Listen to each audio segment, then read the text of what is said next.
Hope is a profound and powerful concept. Unlike the common understanding of hope as mere wishful thinking or optimistic desire, hope is much more substantial. It is a confident expectation and assurance in what God has promised, anchored in His faithfulness and unchanging nature. Biblical hope is rooted in the character of God and His promises. It is the assurance that what God has said will come to pass. This hope is not based on our circumstances or our ability to see the future, but on God's sovereign plan and His faithful character.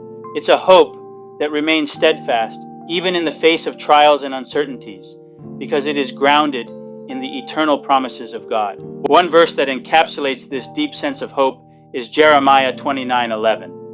This verse has brought encouragement and hope to countless people throughout history.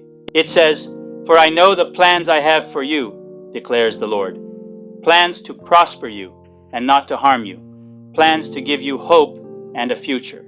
This promise wasn't just about immediate relief from our difficulties, but a reassurance of God's long-term plan for our ultimate good. It reminds us today that God is always at work, even in the midst of our most trying times. He is weaving a plan that is for our welfare, not for harm, a plan that will give us a future filled with hope.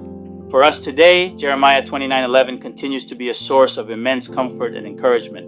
It assures us that no matter what we are going through, God has a plan. His plans are always for our good, to give us hope and a future. This doesn't mean we won't face challenges or hardships, but it means that we can trust in God's promise that He is with us and that He is working everything out for our ultimate good.